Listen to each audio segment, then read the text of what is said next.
Hello, everyone.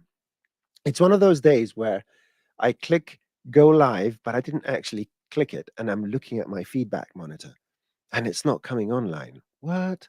What's happening here? And yeah, that's why I'm a minute late. So I apologize for that minute. How's everyone? Sound check quickly. You can hear me. Good morning, Lisa. I've seen some questions from Lisa. I don't know if we can get to them, but we'll make a good effort. Sharon, yeah, so we are between the Maxon YouTube channel and the Maxon Training Team YouTube channel. So I've got two chats here. If you see some replies that appear to be out of thin air, that's because it's a question that was posted on one of the other ones. What you could do is you can open both chats and chat in stereo. Right? How about that? Good. Sound is good. Looks good. Thank you. I look good. And yeah, let's go through the quick housekeeping over here. Let's go. I need to press this button. That's the right one. Two for the price of one. And that's the price of free. So yeah, let me copy the link for the Ask the Trainer. If you want to go to this page, I need to find my comments. Everything's here. Paste it. There we go. So click on this link so we know where you got it, how you got to our page, and you can check out the Maxon events. It's a great page to see what's coming up, and it's got some interesting things. I mean, Dominic's stuff is absolutely amazing, isn't it? Yeah, for anyone that missed yesterday's show, please watch it on Maxon YouTube channel and catch up. Here it is. And don't forget, we have 2 more weeks of nodes. And as I promised yesterday, I may get into the weeds a bit today with nodes, but we'll talk about it later on. Also, go to the Maxon YouTube channel and check out a lot of the great stuff and artist presentations you'll find here. Just don't forget that if you are watching a video live, it's both live on the Maxon and the Maxon Training Team YouTube channel. Hence the two chats, all right, the stereo chatting. But if you want to watch the videos recorded with timestamps and comments kindly provided from our very good friend and mentor, Dr. Sassy, use the Maxon Training Team YouTube channel. The videos are not hosted on the Maxon YouTube channel. Anyhow, Maxon ZBrush, sculpt from your couch. That's it, using ZBrush for iPad. And yeah, go to the ZBrush YouTube channel and learn how to use ZBrush. And last but not least, of course, go to Cineversity, and we're constantly updating the videos. Realistic explosions using Pyro. See, it's got cool stuff here. Excellent. So let me get rid of this. Bonk. There we go. I'm going to close the window. Okay. We already have some questions. Do me a favor, s'il vous plaît. Please preface any questions with the word question capitalized so I can actually distinguish it, because I have to move around and watch all the chats and the feedbacks and all that just to make sure that everything is working fine. And yeah, let's start with some questions. So I need to go here. I'll get rid of my face later on. Now, the first question we had was, let's go. There we go. Eldage. Capital I's or lowercase l's always confuse me. Is this EI Dage or is it EL Dage? See, that's the stuff I get preoccupied with and I can't sleep at night. Okay, how can I modify or delete edges by ID or parametric or editable objects and so forth? Now, that's an interesting question because it appears that it doesn't work when in fact it does work. So let's create a icosahedron sphere and add some elements. I'm going to make the elements fewer. So the question is, how can we use procedural nodes workflow to delete edges? Now, here's the thing. Edges do not have IDs. Let me show you what I mean. If I go and add a nodes modifier here, and let's go to my nodes. I've got my nice little layout here. It's just that I prefer to have space for my nodes. There you go. So if I use a delete, and the delete is, I'm gonna digress whenever I can. So if you open up your ASCII browser and you go here and you go to the geo modifiers. Now, if you check out all these, what you will see here, let me make it a bit bigger. We have a lot of modeling tools, align normals and chamfer and convex hulls and fit circle and flatten and so forth. So whatever you see here is the same modeling tools that have been transferred to work with the node system, right?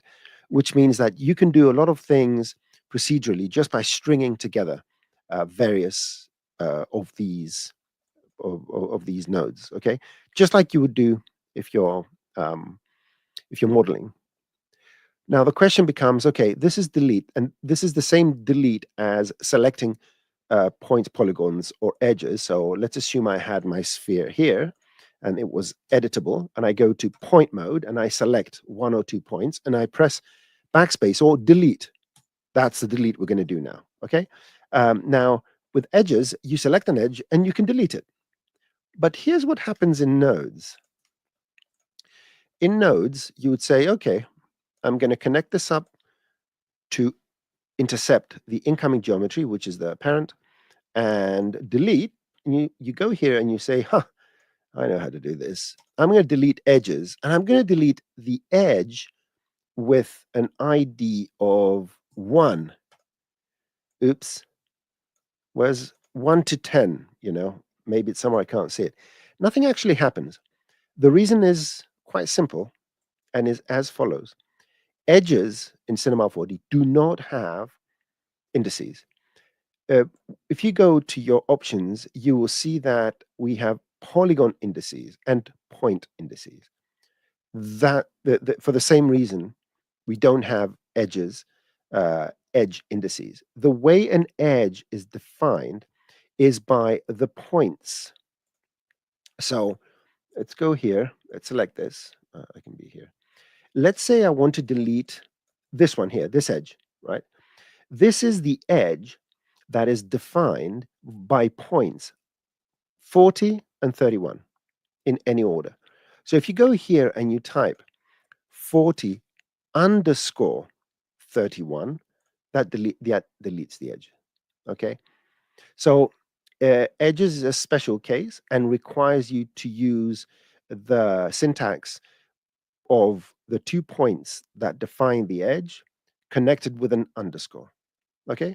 And of course, you can use the the comma syntax to go and delete another one. So you can go here and say, well, let's do 26 to 7. So 26 underscore 7. Boom. There you go. So this way you can go and you can delete the edges you want. And I'm just going to say this. If you want to get edges, the edges are delivered as a pair of a tuple. Let's do edge.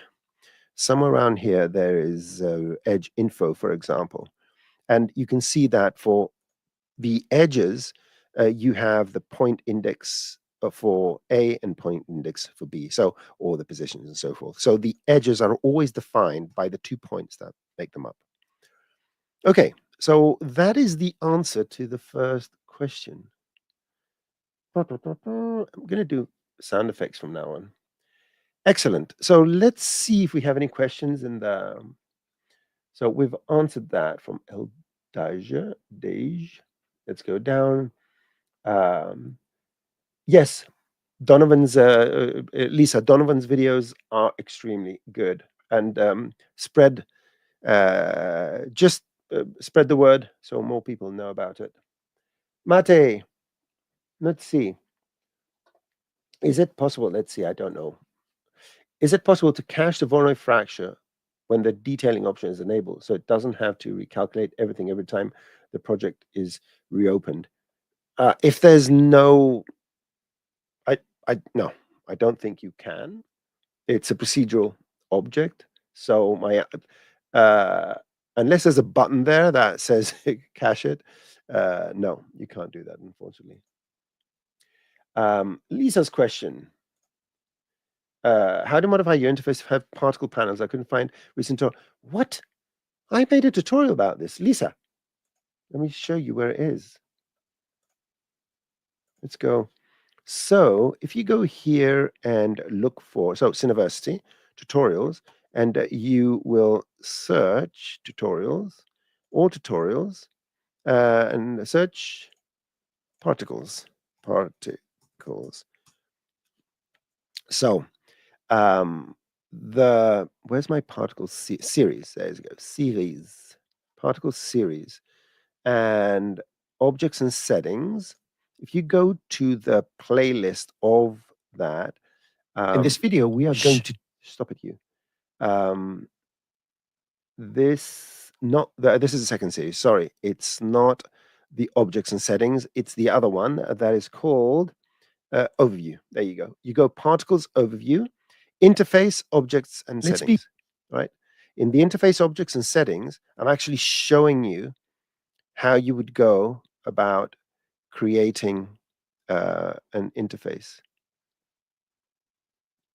Do I show it here? No, it's 3. Create a particle, tool palette, and custom layout. I told you I'm at the end scatterbrained a bit today. So here is exactly how you can create your own palette, and this technique applies to anything you're doing. So this is your video. It's creating a particle, tool palette, and custom layout. I hope I hope you do your own little interesting particle setup layout. Okay, let's go further down and find some questions. Lisa is starting to like nodes. Yeah, they're fun. L, so it's L. Okay, so that's not so L Dage. Fantastic. Oh, so that's why the Greek is El Greco. Okay, like the very famous artist. Question. What is the best way to create a Y-shaped strap? Either skate helmet that clip together. Interesting. This is something that we may need some sort of reference. Oh, the Y-shaped straps. Okay. Posable, at least flexible. Well, these kind of things, if you want them posable, the best way to do them is using rig them up. You do the model and then you rig them up using proper joints and stuff like that. We have a lot of tutorials. If you go into Cineversity and look for rigging and stuff like that, there's a lot of stuff. But that's how you'd go about it. And I can't put that thing together in this show because it has a lot of little details like the rigging and all that. But the best way if you want riggable stuff is to use joints. If you want to combine, well, it becomes a bit more hairy if you want to combine soft bodies or cloth and rigging. It's not impossible, but the rig becomes a bit more complex. But the joint system does have a certain element of dynamics as well. There is a very specific setting in the IK chain. It's one of those things. It's hard to show in in a real-time show. That will be something maybe for a tutorial, something like that. I apologize, Eric. Okay, let's see. What else do we have? Let's see, Jonathan Velos. How are you, Jonathan? How do you perform a ripple animation on a business card model with rounded edges with high resolution topology? The ripple animation, you can get away with a field, a spherical field. So it doesn't matter how high, let's say 160 by 90, this will be one of the formats of a business card or something like that. Make sure it has a large topology. Let's go with this. And the rounded edges, I mean, it doesn't really make a difference. You can do it with or without rounded edges. But I would get a plane effector. I like to use a plane effector. Set it to points. Make sure that you're modifying the Z points. So Z because it's the normal direction. And let's go in the fields and add, I don't know, let's add a spherical field, okay? Like that. Zero this out, put this right in the middle. Let's go and into the remapping, make sure this is 0. So you can see that the size of this defines how much this is raised. Let's go and raise it a bit more. Whoop, right, just for the fun of it. And what you could do now is you can go and remap your field. So you can go to remapping and you can use the curve. And the curve, you can do something, for example, a sine curve. And you can add even more of these, and or you can sculpt your own little spline here. So I can reset it, and you can do any kind of shapes you wish for your little thing. And basically, you can move this along, and you can even animate it. There's in this curve thing, there is a spline animation. Well, that's a bit too fast. There you go. And you can go and you can add in the fields something to make it look a bit funner. I think a decay, decay is not going the best job available. But overall, you can make it appear that it's wavy by doing something like this. And let me see how much of the decay can I. Oh, delay. Sorry, I'm going to use a delay. Delay. I said delay and I got a decay again. Delay. Oh my Lord. There you go. So let me turn this off. And you can see now they look more, of course, we don't have enough. They look more like drops. And this is just a sample of what you potentially could do. You can add spring and you can make it a bit more funky, and you can go and you can smooth it out. It's just, you can just go ahead and smooth it out, and everything looks nice and wavy. There you go. So something like this. Okie doke. Let's see. Sharon says, hi, everyone in the other chat. Sharon always wondered what's going on in the other chat. Okay. Let's see. Let's see. How can I? All right. Second question by Jonathan. How can I properly round the edges on the card? Well, you can round them by deleting the polygons you don't need and just go and put them in the right place. Or another thing you could do is use a rectangle with rounded thingies, put it under a extrude object with a 0 offset. That will make a flat object. Now, let's show the lines. And what you need to do is, first of all, in the caps, you can do a regular grid.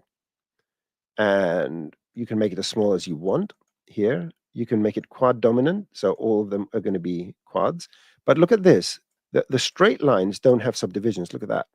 It's one big straight line. It's not going to work for you. In order to do that, you need to go to the spline and add more subdivisions. So you can do a uniform and make it 16 or even more if you wish.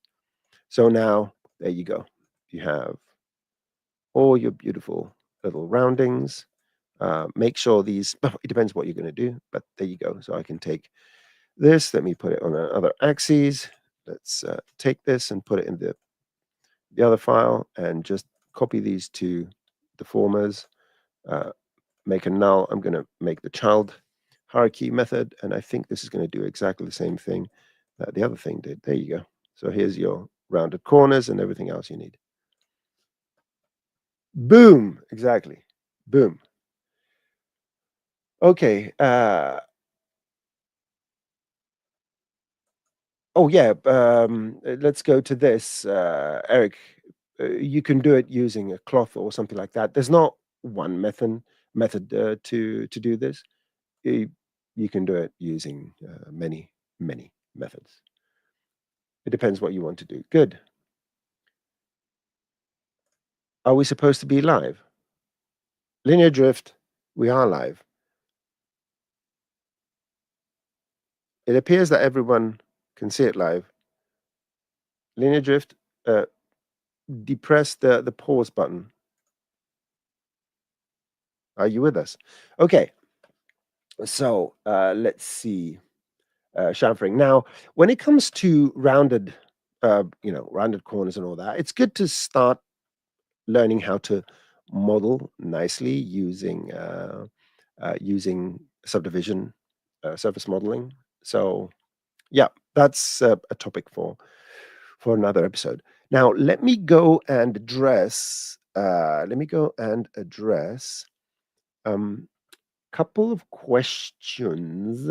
Couple of questions. I had. I need to find my spreadsheet here. Doobie doobie doobie. Good. A sip of coffee. Cheers, everyone.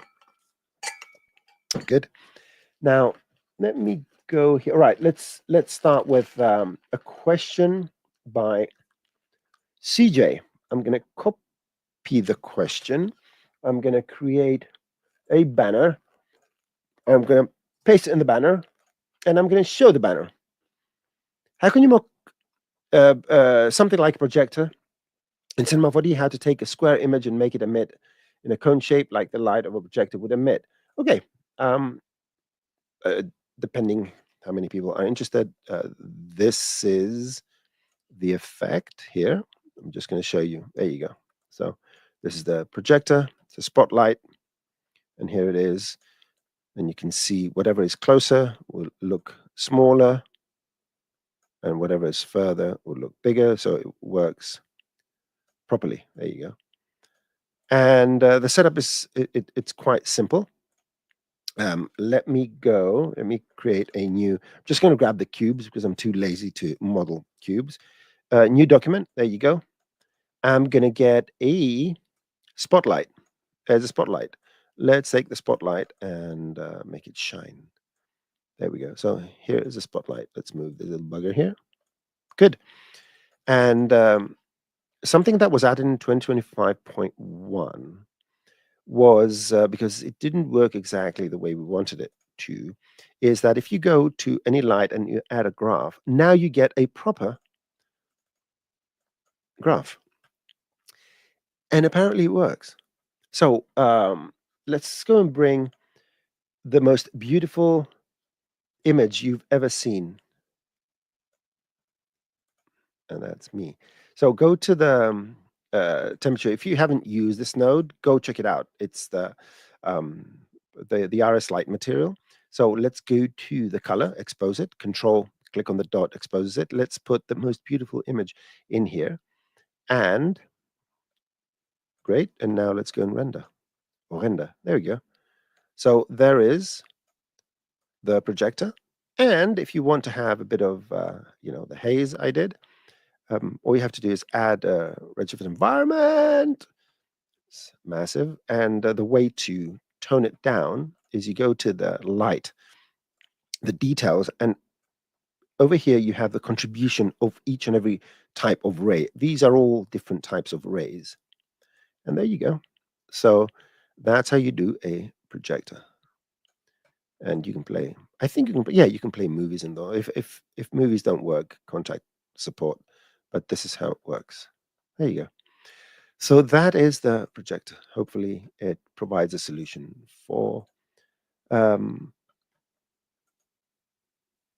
whoever asked. Okay, a rectangle in shape and not a cone. Get more trying. Oh, right. Let's see. The question was about a triangle. Do we have square spot here? Huh, I do not know. spot. Well, if you want it to be a square, I would go and mask it, I guess.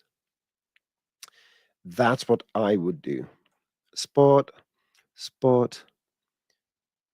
Yeah, I would use a mask to do that. You know, you can even use an object to obscure it. Maybe there's another way. I'm not aware of it. So I'm going to move on. Okay. Um, there was a question which just came in. I'm just going to very quickly tag any questions. Okay. Laughing at Lisa's comment. What an avatar. It's one of many. There is my favorite avatar is this one. I'm going to show you my favorite avatar. Okay. Maybe you see it. It's Ben Kingsley. And I was thinking of making a t-shirt with this face on it, and underneath it says, "I am not Sir Ben Kingsley." Anyway, I just want to show that. So where are the questions here? Let's see. Let's go further down. There was one second. Okay. So hello. Is there any way to animate the movement of tree branches and when using only native Cinema 4D tools? Well, it depends how, yeah, we can. The question is how easy or hard do you want it to be? And what tree is that tree you're referring to? So, um, yeah, it all depends on the model. There are some more automatic ways. If you built your model using, maybe some people don't know this, but there's the most spline has a turtle mode, right?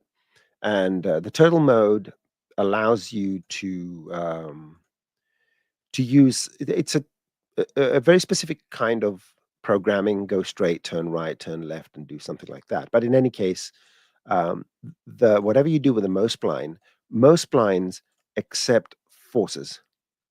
So if you add and it's not a simulation object, it just takes some of the forces and it just moves it around, and it's not even particularly animated unless you have a noise. So let's go and add some turbulence. There you go. So you can see that the most spline itself, oops, I turned off the most spline instead of the wind. There you go. So if you use the most spline as the basis of building up some sort of tree, then you could use any of the forces to do that. Other methods could be using deformers, maybe even get into rigging, where you can get a tree and you can rig certain parts of it. You can do, first level deformations. Let's go and get a tree. See, this is what I do, and I get into trouble all the time. So let's get a simple tree. Let's get something. See, too many trees here. Let's get something which we can blow in the wind. Let's get this. Download this. There you go. So this is a tree. Good. And we have level of details and all that. I want the full. Let's get rid of everything else. So this is a tree. Now, it's not easy as it is to create, let's say, motion that is convincing. You can go overall and create some sort of deformations and sort of move it around and add maybe some randomness in the points. Let me show you what I mean. It's going to look terrible, but this is just a demonstration. So let's take a bend deformer.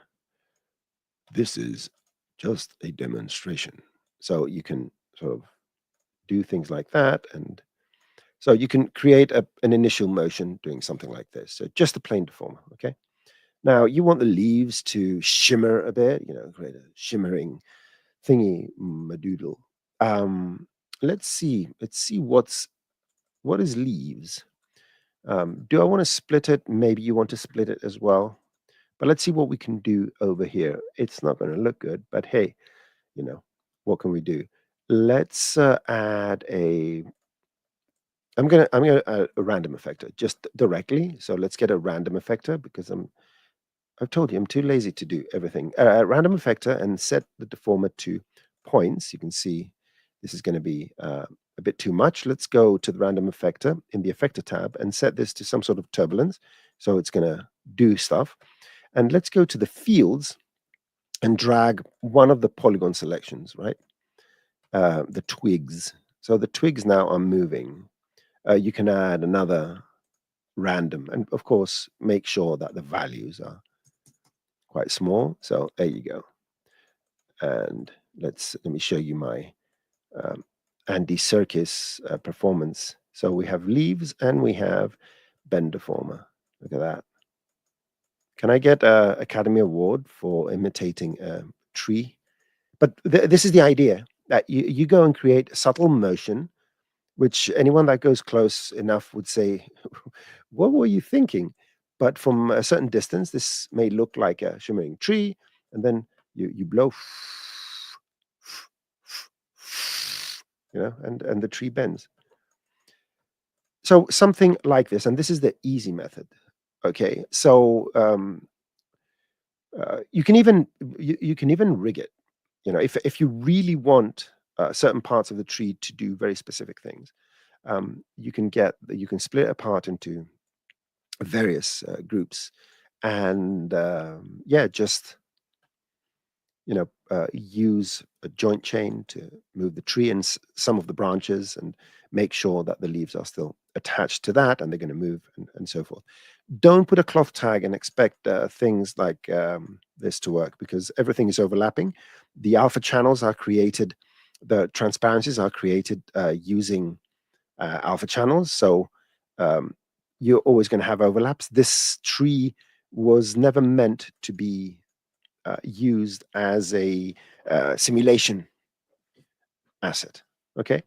Now, one last thing, just putting it out there. When it comes to deformations and stuff, one of the deforming objects I really love is, one of the deformers I really love is the mesh deformer. And this allows you to take an object. Usually you'll get an object that is closer to the shape of what you're doing, but in any case, I'm going to just use this cube. Make sure that we have enough segments here. Let's say these are enough. I'm going to make it editable. So what we're going to do is apply the mesh deformer to whatever we want to deform. And then the cube, you drag it in here, you initialize. It does certain things. From this point onwards, the points of the cube or whatever object allow for deformation. So you can do some, if you had something, we could have used that original, the tree had a low resolution version and a high resolution version. So these trees come with two versions. So you could use the proxy as the deforming mesh and do something like that. Anyway, just offering options here, but it could be, depending on what you want to do, from quite simple to much more complex. Yeah, same, Evgeny says same with FFD. Yes, the FFD is good, but the cage, the mesh deformer, I keep calling it cage. The mesh deformer is better because it's not always a cube. It can be any object you want. Okay, let's see what other questions do we have here. Okay,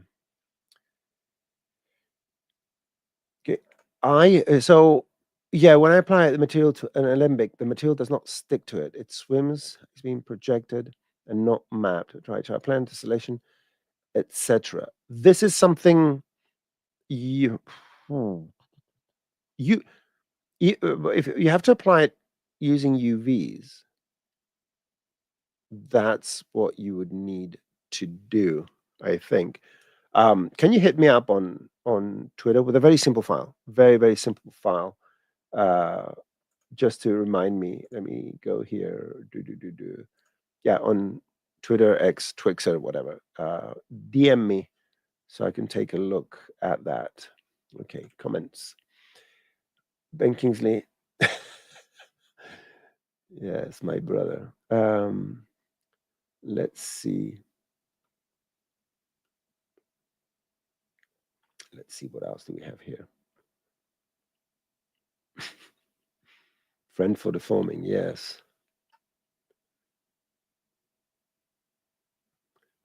At Noseman GR. It's at Noseman GR. Let me write it at Noseman. Noseman. Just making sure I don't mistype it. Imagine if I'm mistyping it. All right, here we're having a question's coming in. A question is coming in. In your previous videos, you show how to create an explosion changing the ignition temperature to -1 in the Pyro object. Not exactly. I'm going to mark this question. You need, sorry. So in order to do that auto ignition, you need to have pyro fuel. It's not the temperature, is the fuel. So just that everyone knows, if you had fuel, this won't burn by itself. It needs a source to light up. Come on. There you go. So nothing's going to happen here. And it doesn't matter if you go and you say, I want a pyro emitter and turn off your temperature and just enable fuel. It's the same thing. It's going to create the fuel tag. So if you have only fuel, the way to ignite it, there are two ways. You either get a small little fire and you do a pyro emitter. Let's put this at 900. So you would go here and you go do do do do do do. Poof. There you go. You ignite it this way because fuel ignites at a certain temperature. I'm going to go to my project settings simulation Pyro, and somewhere here it has the fuel and it has the temperature, and somewhere around here is, no, it's not the temperature, it's the fuel combustion. The ignition temperature, let me close everything else. The ignition temperature of the fuel is 10 degrees. And currently the temperature is 0 degrees. There's no temperature in the scene. If you set the ignition temperature to -1, that means that all fuel in your scene is going to self-ignite. So boom. And that's how you do explosions. That's what this my technique was referring to. Okay. Let's see. Dennis, how to instance particle emitter, then to invert mirror it. Why do you want to do that? You want to create mirrored. So do you want to create mirrored particles? Is that what you're trying to do? Yeah, because if you can rotate it, that's an interesting one. So you want a mirror, you don't want it to be rotated, which sort of makes sense. Let me see, what do I have here? I can throw these away because I'm getting my interface all cluttered up. Boop-a-doo. All right, we're done with the edges, done with the light projector. What else do we have? Oh, we do have a question, which I'm going to touch upon in a minute, if I don't forget. So here we go. So standard layout. And what were we talking about? Okay, so let's take an emitter. So a basic emitter, there it is. And you want to clone it. You want to make a copy of it. And I would assume it's because you want exactly the particles to go in a symmetrical fashion. Now, you can't do this. What you could do is you could potentially use particle nodes modifier to move the particles of another emitter to a symmetrical position. So why don't we try this? Because why not? That's what we're here for. What time is it? Okay, we're doing good. Okay, so I have these particles here. That's it. And I want to create another set of particles which are symmetrical to these ones. And I'm going to go to simulate. I'm going to get a particle node modifier. Now, let's see how we can do that. Okay, let me see how we can do that. Okay, I want a second particle emitter. So this is going to be original. So this is original. And I want a second one. I don't care whether the second one, this is going to be symmetry and symmetry. Symmetry and symmetry. And I assume that you don't want to bake things down or stuff like that. All right, let's do it live. Now, what I need to do here, and this is one of the things that I'm going to be explaining to reproduce and invert inherit. So Basil just said, reproduce and invert inherited velocity direction. Huh. Okay. Let's try what Basil says, because Basil is one of the developers of the particle system. Okay. Okay, let's do that. Let's start. Always do what the developer says. Okay. So the trick where you can use a reproduce to create equal copies of particles is something that I'm addressing in one of my tutorials. So basically, for each particle of the first group, I'm going to reproduce one particle per particle. Okay, so now what we want to do, it says inherit, and let's see velocity. Let's see. So reproduction, group inheritance, no. I want to inherit the velocity, speed inheritance, and direction inheritance. Good, which means that the new particles, so the reproduce is reproducing in the symmetrical. So it's reproducing in the symmetrical. The symmetrical, I think they're going to be red. Good. So they are, you can see them here, just right there in the middle, little red dotties. And I want their velocity to be the inverse of what it was. Now that's going to work for that moment, I assume, or I need to go and read the velocities from this group and write them to this one. Let's try that. Let's try that. So, thinking nodes in real time, that's a good challenge. So first of all, when you apply the particle nodes modifier to a group, just like with every other modifier, it only applies to the group. But there's a special mode that the very smart people at Maxon put in here, which is to be able to read all the particles of the scene. Okay. Now, let's get a particle property. And the reason I want to get a particle property is I want to read from these particles the velocity, so I can use it over here. Let's hope I'm going to do this right. I'm going to get, property is, let's say, group index. Group index. And the group index is 1, because this is the first group. If I'm not mistaken, it's not group 0. Group 0 is the group without, it's the particles that are groupless. So current group property name is group, property is 1. Okay. Let me think. What am I? So property name is group 1. What am I doing? No. Property name is group. Sorry. Group index. I need to write group index. See, my brain is wrong. So group index.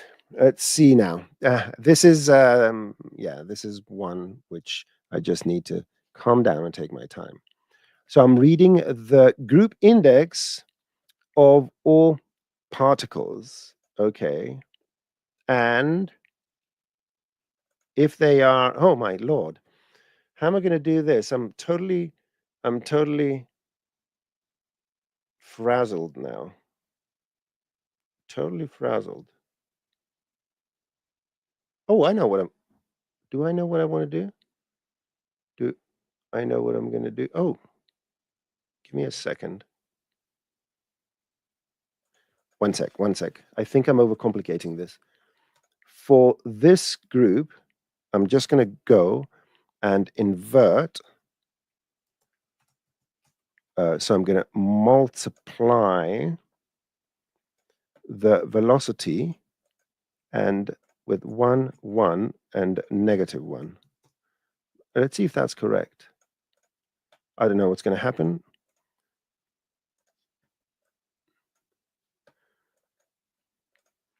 Must go here, get the velocity,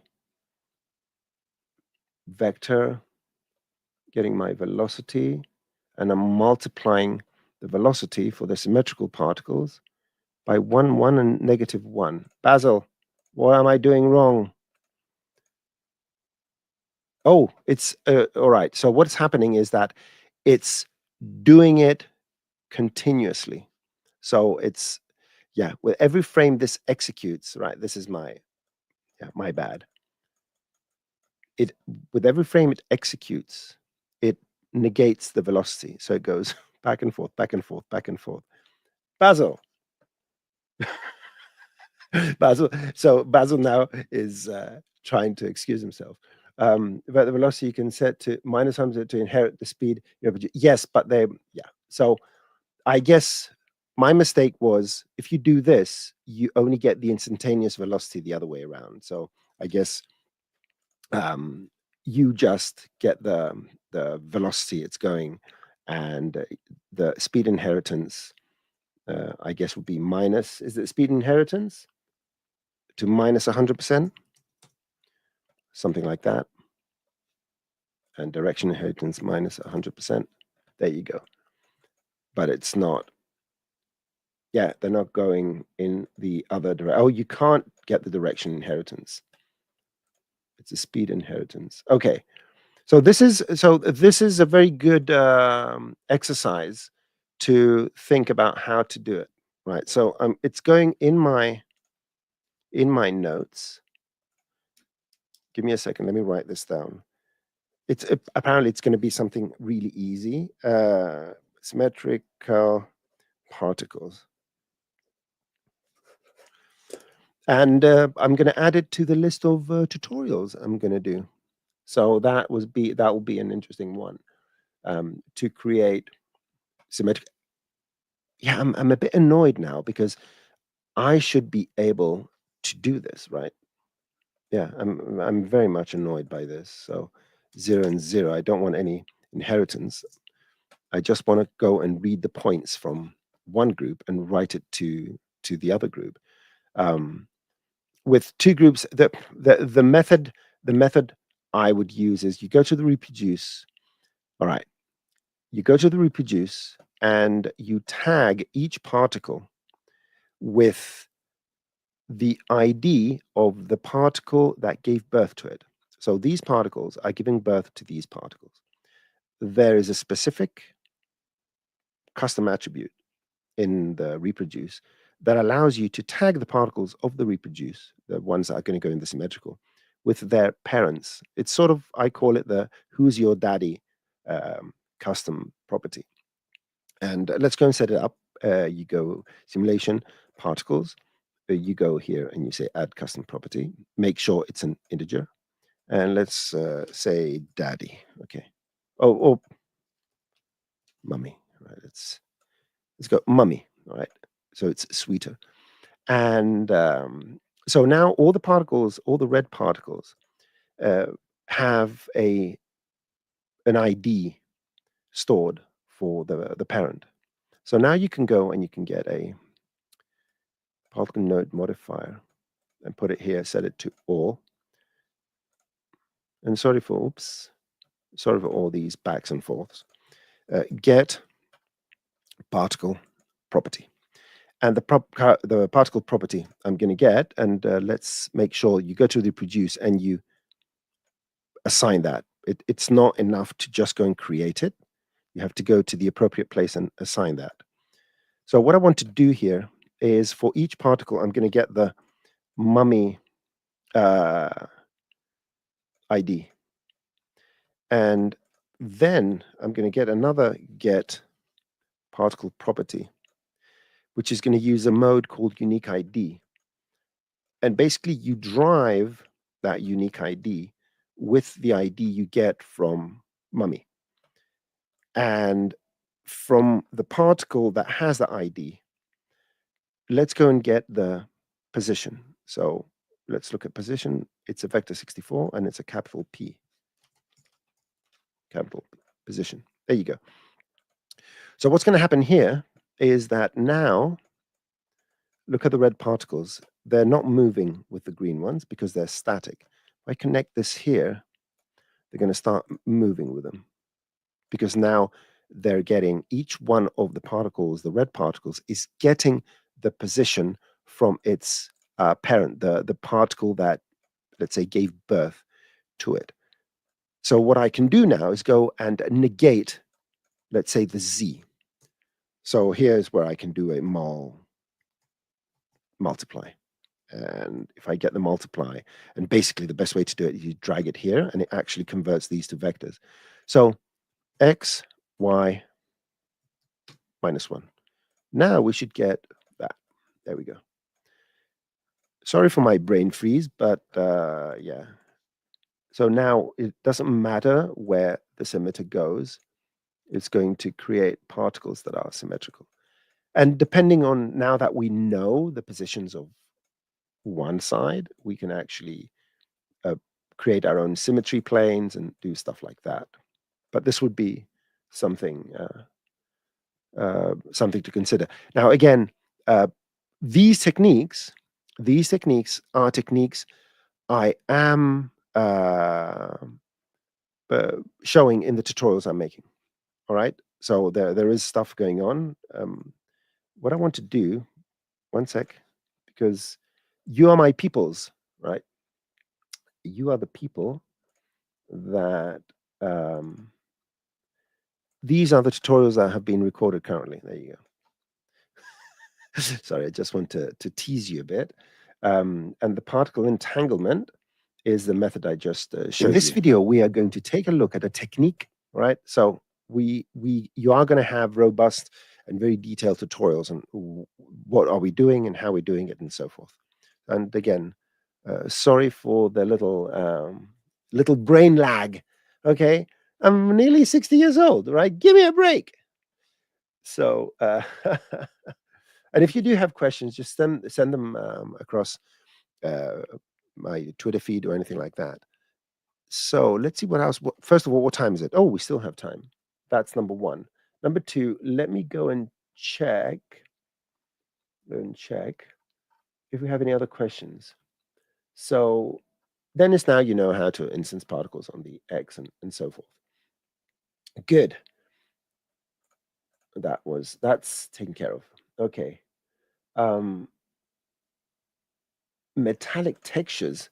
I'd like to be able to generate metallic textures using the particles. You don't need to. We have the flakes shader in Redshift that allows you to do that effect with metallic shaders. Go check out, I think Ellie has done some quick tips or tutorials. Flake. Let's quickly go.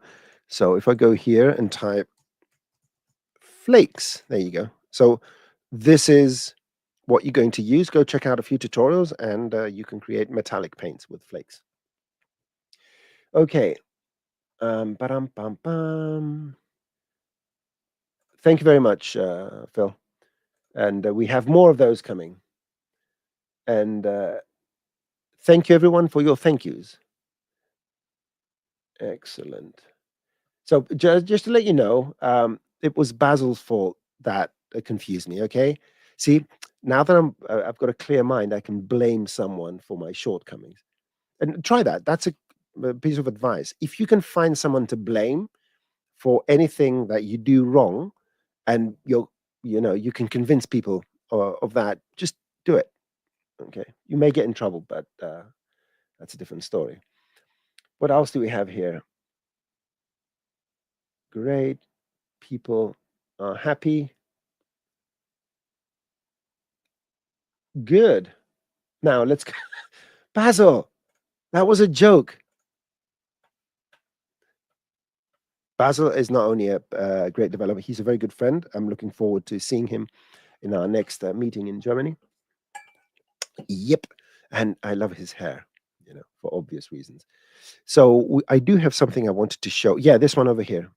There was a question I had, and I thought it would be good to show you. So the question was, can we do vertex colors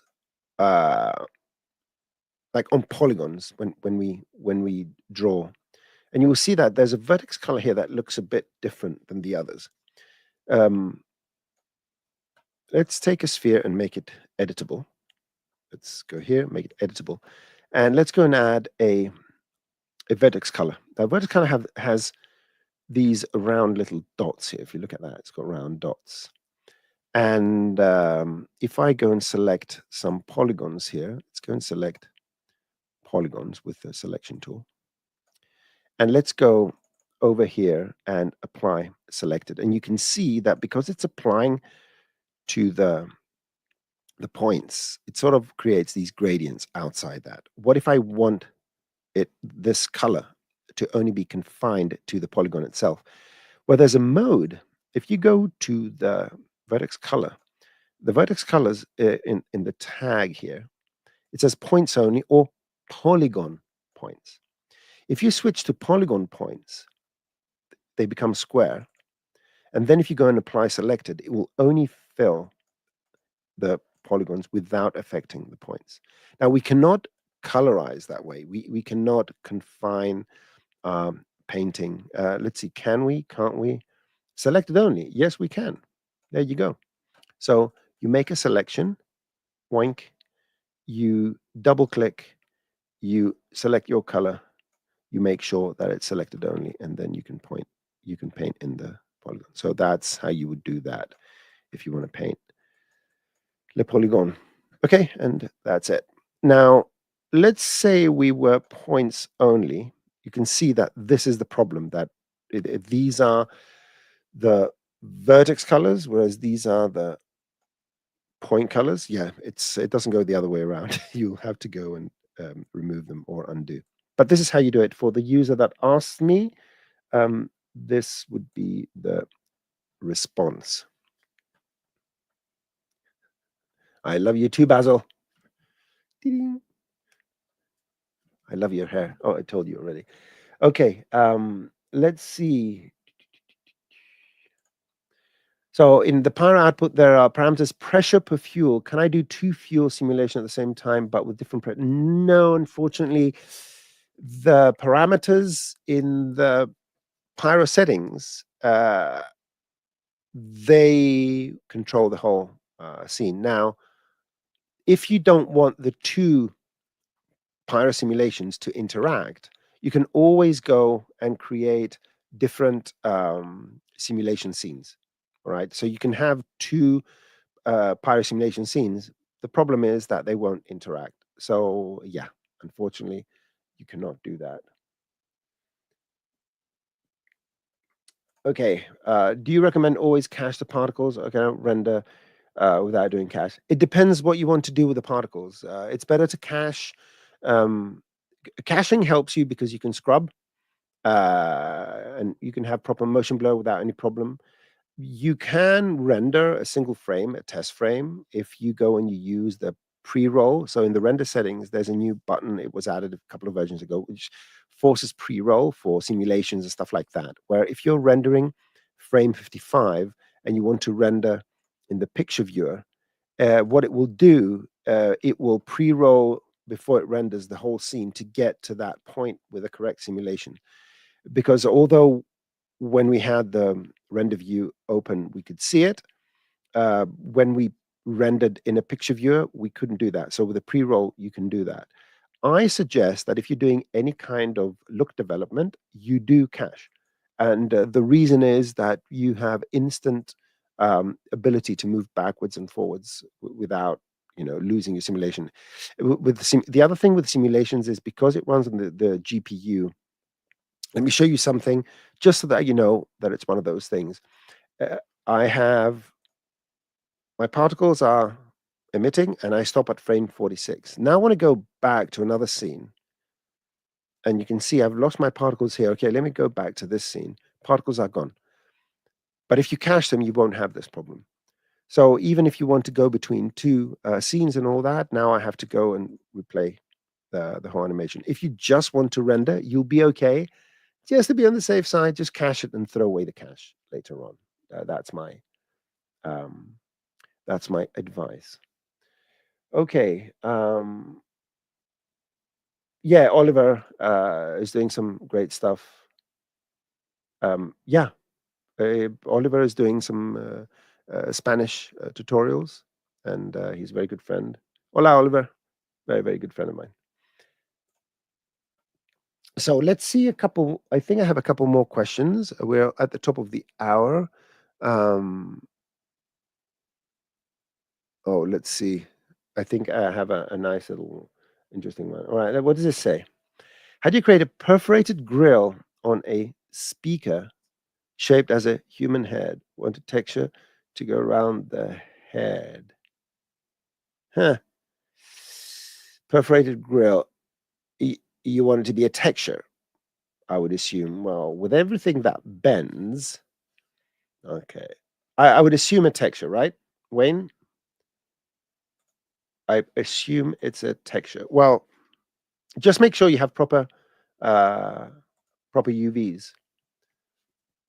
It's funny how I want to create a new document in Cinema 4D, and I have my mouse over my StreamYard window, and I press Command N. I don't believe that.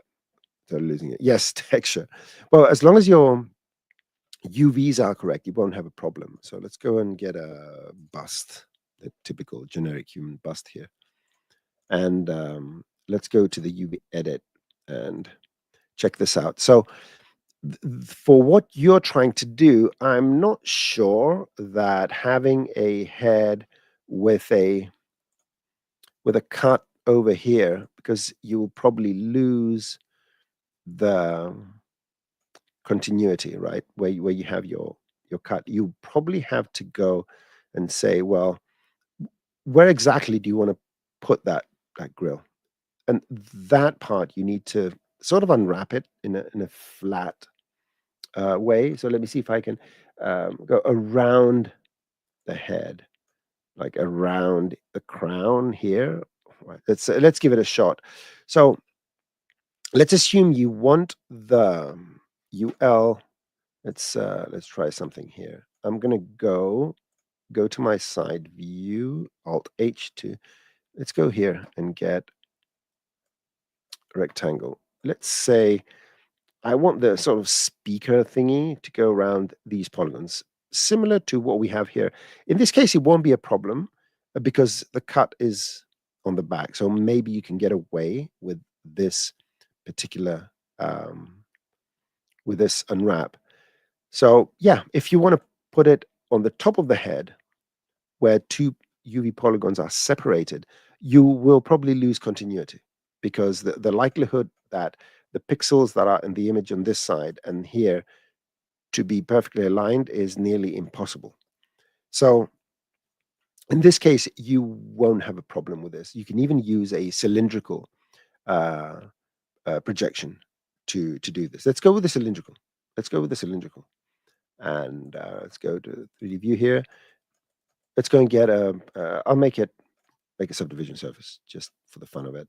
And this is a standard Cinema 4D material. Let's get rid of this and let's create just a plain material like that. And in here, I'm going to go and get another one. So this is the main material one. And let's go and create another one. Call it grill. And let's go and use a tile. The reason I'm using a tile is that you can select the tile shape and use it to mask stuff. So I'm going to make the red and the gray white. The red and the gray, I'm going to make them white because I want them to be holes. This one needs to be black. And I don't know, grout, thicken it up a bit. Come on. There you go. Something like this. And whatever's white is going to be a hole. So in this material here, I get geometry opacity to do that. Oh, the opposite. I just want to do the opposite with that.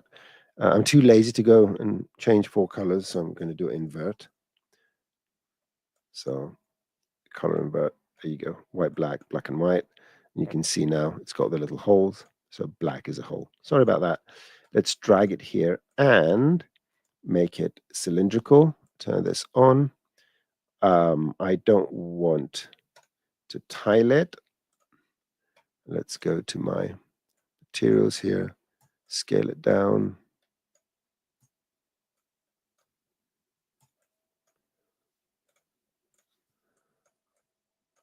Why isn't it not tiling?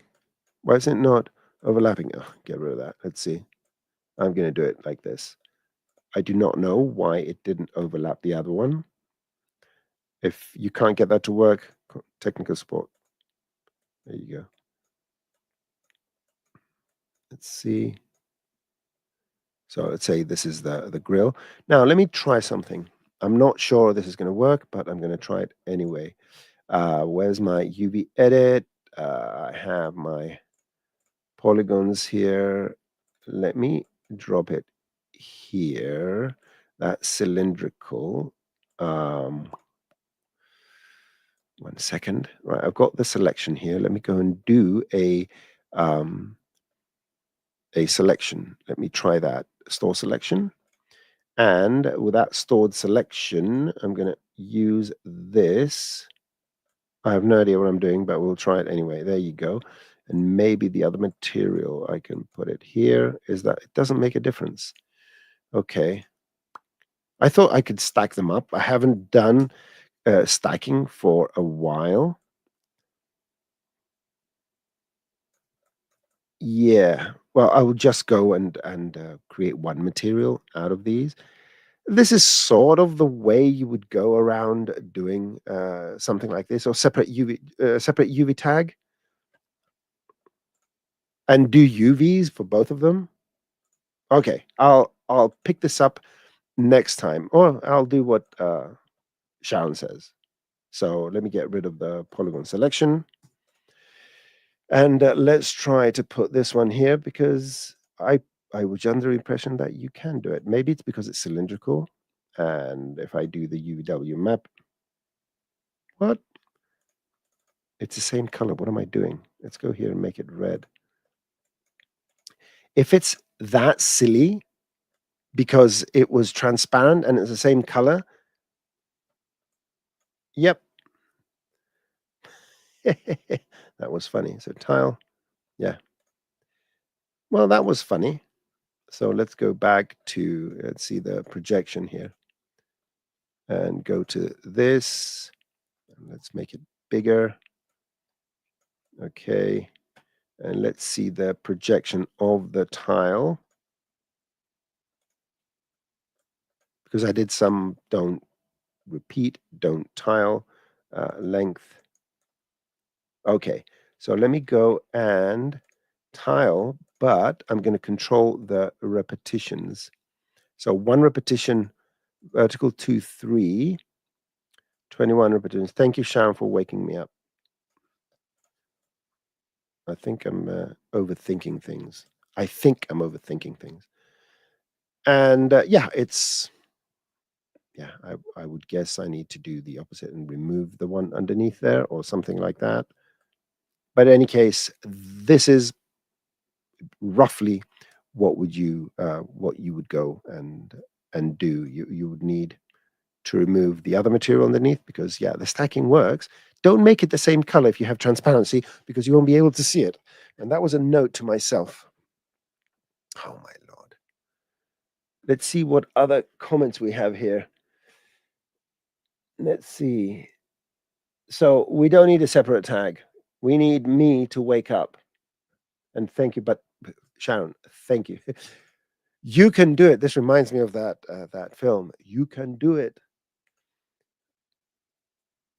Let's see here. The best material should be left of the one with a selection tag. Oh yeah, but the selections I'm giving up with the selections because they're not a straight line.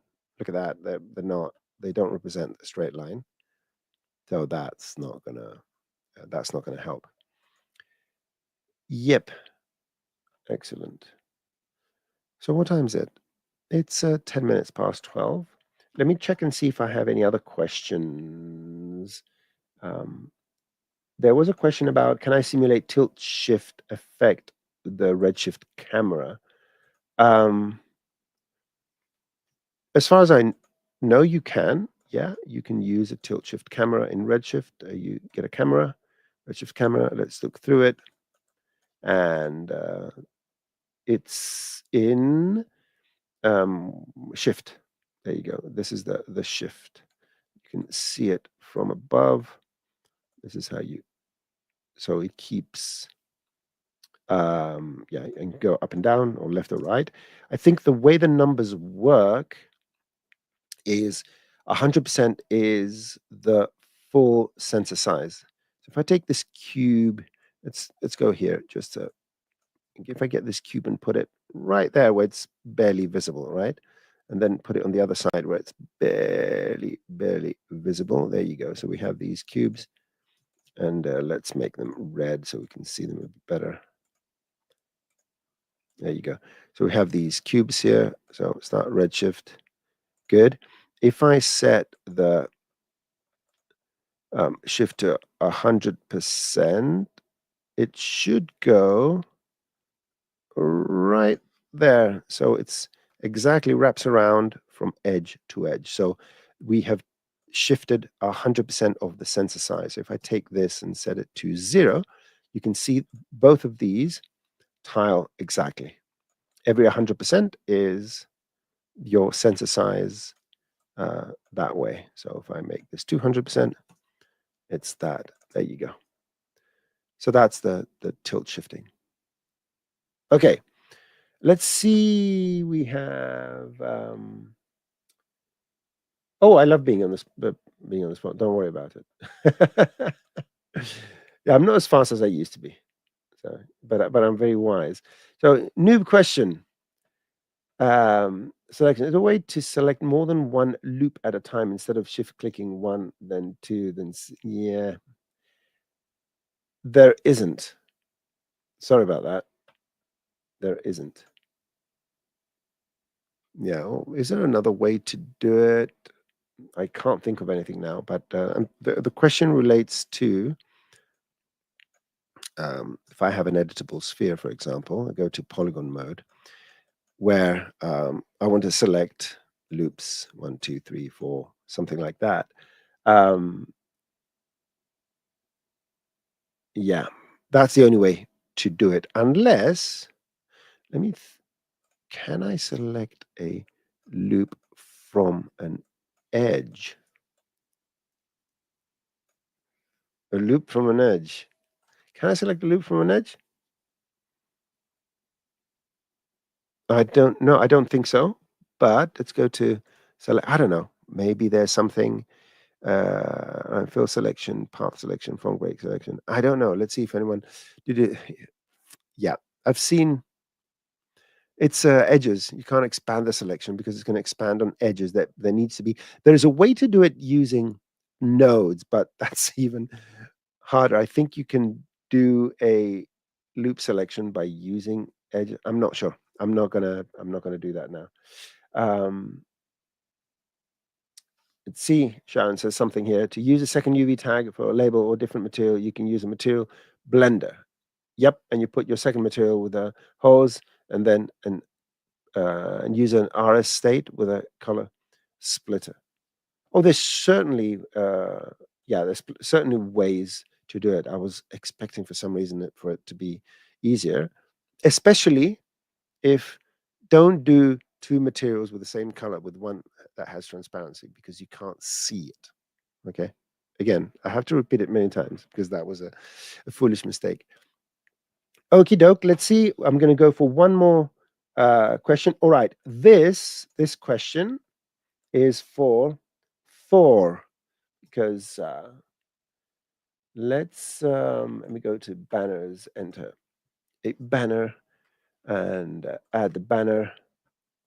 And so Thor has 40 million XYZ coordinates in a CSV tab separated format. And you need to use the particle system to import this data in a new particle system and use multi-shaded distribute random images. No, forget about the particle system. That this is not what you're going to do. There is a way to do it. And you do need to do a bit of reading just to make sure. You have to make sure the format is correct. So if you press Shift C and you type structure, so struct, you bring up the structure manager. So oops, just double click the structure manager, not this. So the structure manager, let me delete that, is anyway. So the structure manager has an import ASCII data. Not many people know that. And the way to load it is you create an empty polygon. So you create an empty polygon here. So you don't need the sphere. You go to the empty polygon. And with the empty polygon selected, you import an ASCII file. Now, the question is, what is that ASCII data? You need to go to your help and you need to type structure because there's a specific, so structure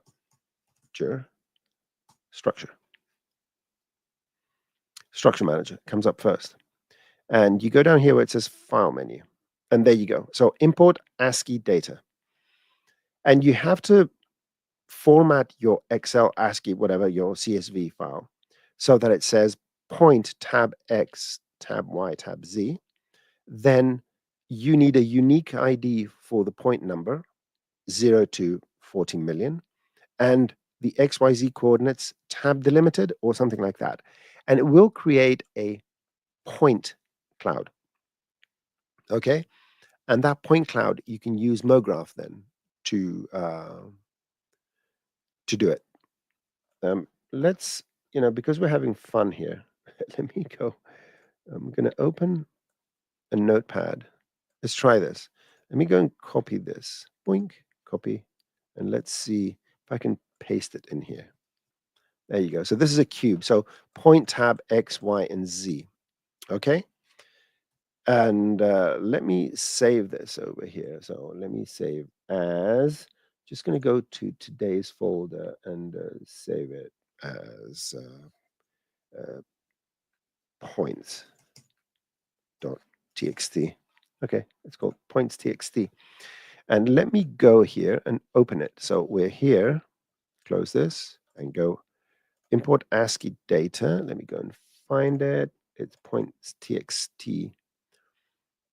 And in theory now, this object should have the points. It doesn't? Oh, rats. Structure manager, import points txt. Oh, there it is. So here are your points. It loaded them. And I don't know if it's going to load 40 million. I don't know what spreadsheet you're going to use to change the format. To be honest with you, I don't even know what if the point numbers are missing and it's just, I don't know how that's going to work.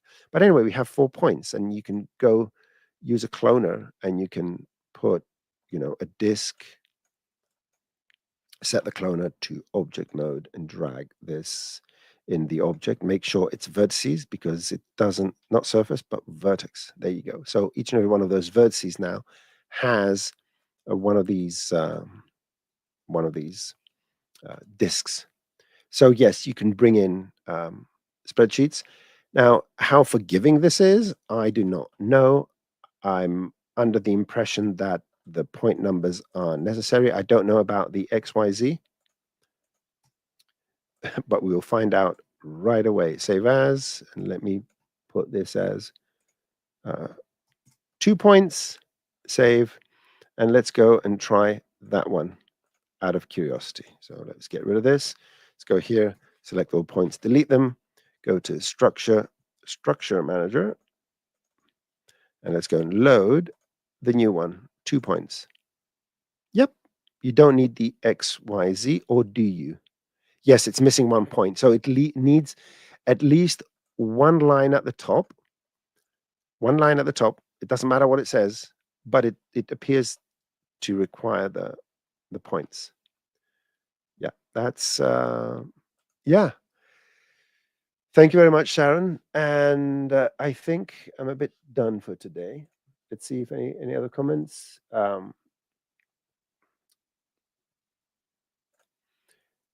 would you animate cloth, simulate polygon, draw things to close a trash bag? Oh, that's not going to be easy. That is something I would assume you have to rig in a different way, but I think we're out of time. So we may have a look at something like this. I am focusing on particle nodes modifier and some node stuff these days. And yeah, thank you very much for the questions. And sorry for my brain falling asleep a bit, but it woke up then. Thanks to all of you. And I will see you in a couple of weeks. Don't forget, next Wednesday, we have the show with the third installment with Dominic. And he's going to show, again, some interesting stuff. Hope to see you all there. Keep your questions coming. Have a great day. And I need to go and find out all the buttons I need to press now. And I think this is the one. At the end, there is a QR code, which I think takes you to the appropriate page. Again, thank you very much, everyone. Appreciate you hanging out with me, your questions and everything. See you soon. Bye-bye.